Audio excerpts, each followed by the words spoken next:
देखा दिलो सब रंग ये मैया अही दुनिया के मेला में और कते दिन रखब बजा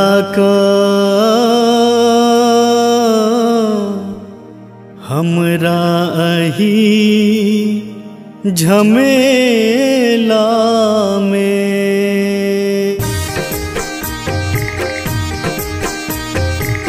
एखन अपने सब सुन रहल छी एपी प्रोडक्शन के प्रस्तुति।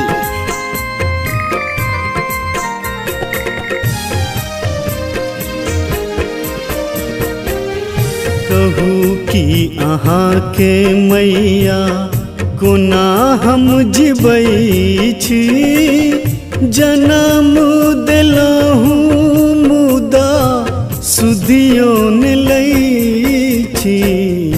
कहू कि अहाँ के मैया कोना हम जीबै छी, जन्म दिलहूँ मुदा सुधियो न लै छी। कहू कि अहाँ के मैया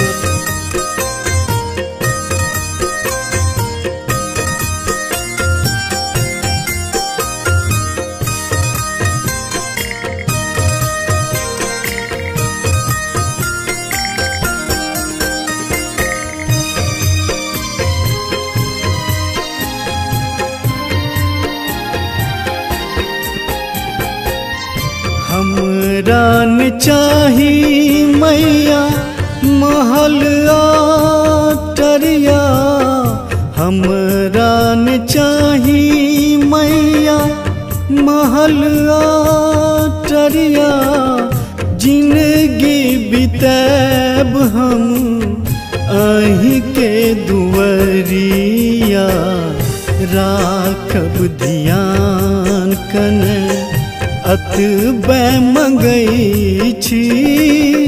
जन्म दिलहूँ मुदा सुधियो न लै छी। कहू कि अहाँ के मैया कोना हम जीबै छी, जन्म दिलहूँ मुदा सुधियो न लै छी। कहू कि अहाँ के मैया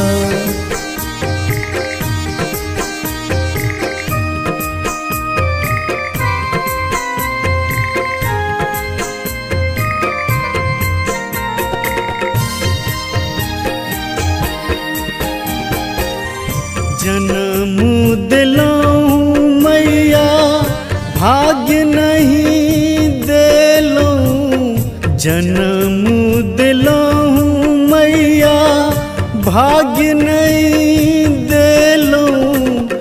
गरीबी के जाल में हमरा फसेलूँ, अहीं के भरोसे मैया जिंदगी खेपै छी। जन्म दिलहूँ मुदा सुधियो न लै छी। कहू कि अहाँ के मैया कोना हम जीबै छी, जन्म दिलहूँ मुदा सुधियो न लै छी। कहू कि अहाँ के मैया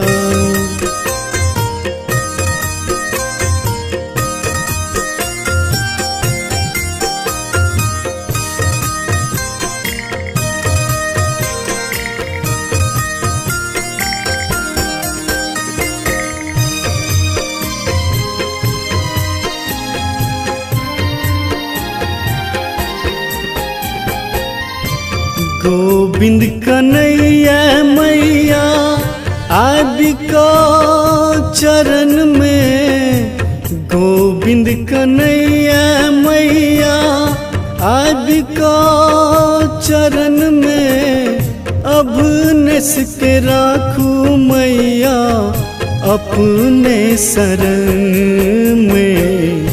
आन ठिकान नहीं कोनो देखै छी, जन्म देलहूँ मुदा सुधियो न लै छी।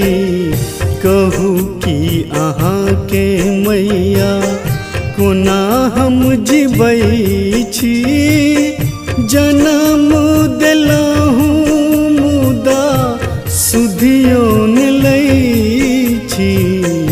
कहू कि अहाँके मैया कोना हम जीबै छी, जन्म देलहूँ मुदा सुधियो न लै छी।